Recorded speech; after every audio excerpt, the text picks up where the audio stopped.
વરસાદી વાતાવરણ છે, મચ્છરોનો ઉપદ્રવ છે અને આ વાતાવરણ ફેલાવી રહ્યો છે જીવલેણ એવો ચાંદીપુરા રોગ. આ રોગે 5 બાળકોના જીવ લીધા છે અને હજુ પણ અનેક બાળકો વાયરલની ઝપેટમાં છે. ચિંતા વધારતા આ રોગને લઈને હવે સરકાર પણ સતર્ક થઈ ગઈ છે. મહત્વનું છે કે સાબરકાંઠા અને અરવલ્લી જિલ્લામાં ચાંદીપુરા વાયરસથી હાહાકાર મચ્યો છે. દરેક પરિવારમાં છુપો ભય છે.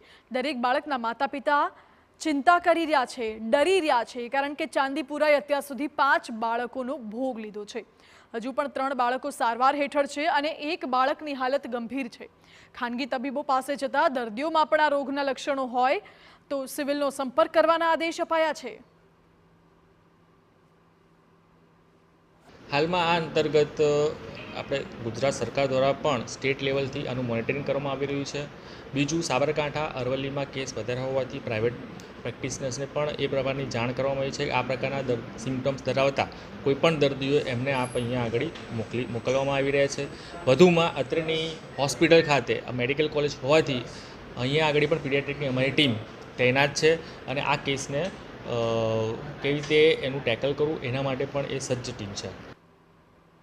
જો કે સરકાર પણ આ રોગને લઈને ચિંતિત છે. હજુ સુધી આ મોત ચાંદીપુરાને કારણે જ થયા છે તેવી સત્તાવાર જાહેરાત નથી થઈ, પરંતુ સરકાર રિપોર્ટ આવે તેની રાહ જોવાઈ રહી છે અને રિપોર્ટ આશરે 10 થી 12 દિવસે આવે છે.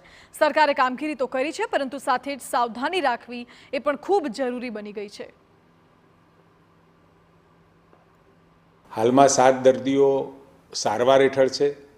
હાલમાં રાજ્યમાં આ રોગના કારણે મૃત્યુ થયા કે કેમ એ કહેવું જરા વહેલું કહેવાશે, પરંતુ પીડિયાટ્રિશિયનો માની રહ્યા છે કે આ લક્ષણો પ્રમાણે આ રોગ હોઈ શકે.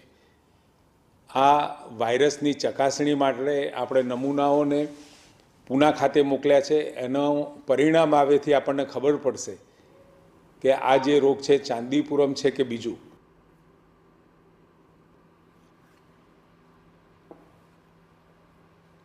તો ચાંદીપુરા વાયરસના કારણે અત્યાર સુધી 5 બાળકોનો ભોગ લેવાઈ ચૂક્યો છે. હજુ પણ 3 થી 4 બાળકો સારવાર હેઠળ છે. 1 બાળકની હાલત ગંભીર જણાઈ આવે છે.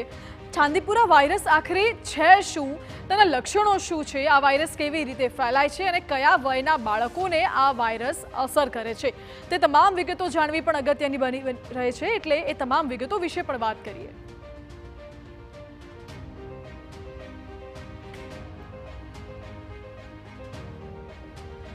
જાણકારી છે કે અત્યાર સુધી 5 બાળકોના મોત થયા છે ચાંદીપુરા વાયરસના કારણે, પરંતુ સવાલ એ ઉઠે છે કે આખરે ચાંદીપુરા વાયરસના લક્ષણો શું છે. તો વધુ તીવ્રતાનો તાવ આવવો. જો તમારા બાળકને વધુ તાવ આવે છે તો ચેતી જજો અને પહેલા ડોક્ટરને દેખાડજો. ઝાડા અને ઉલટી પણ એક પ્રમાણના લક્ષણો છે. સામાન્ય રીતે આ સિઝનમાં લોકોને ઝાડા ઉલટી થતા હોય છે, પરંતુ તેને ઇગ્નોર ન કરવું, ડોક્ટર પાસે જવું, કારણ કે ચાંદીપુરા વાયરસના પણ આ જ લક્ષણો છે. અને માથાનો દુખાવો થવો, તાવ આવશે, માથાનો દુખાવો તીવ્ર થશે, ખેંચ આવશે શરીરમાં. આ તમામ એ લક્ષણો છે ચાંદીપુરા વાયરસના જે બાળકોમાં થતા હોય છે. આ વાયરસથી બચવું પણ એટલું જ અનિવાર્ય છે, કારણ કે 5 બાળકો મોતને ભેટી ચૂક્યા છે. 1 બાળકની હાલત ગંભીર છે. હવે ચાંદીપુરા વાયરસ ફેલાય કેવી રીતે છે? તો મચ્છર અને મોટી માખીના કારણે આ વાયરસ ફેલાય છે. અત્યારે ચોમાસું ચાલી રહ્યું છે, ઠેર ઠેર પાણી જામેલું હોય છે, મચ્છરોનો ઉપદ્રવ વધતો હોય છે, માખીઓ વધતી હોય છે અને તેવામાં ચાંદીપુરા વાયરસનો ફેલાવો પણ વધી રહ્યો છે. આ માખી રેતી અને કાદવમાં જોવા મળે છે મોટા પ્રમાણમાં. એટલે ચોમાસા દરમિયાન રેતી કાદવવાળો જે વિસ્તાર છે ત્યાં અવરજવર કરવાનું ટાળવું, સાફ સફાઈ રાખવી અનિવાર્ય રહેશે. વરસાદમાં તેની સંખ્યા ખૂબ વધી જતી હોય છે આ પ્રકારના માખી અને મચ્છરોની, એટલે તેમનાથી બચવું, બાળકોને બચાવવું પણ એટલું જ જરૂરી બની રહે છે જો આ વાયરસથી બચવું હોય તો. વરસાદમાં જ્યારે બાળકો ઘરની બહાર નીકળતા હોય તો તેની સાવધાની રાખવી પણ જરૂરી છે.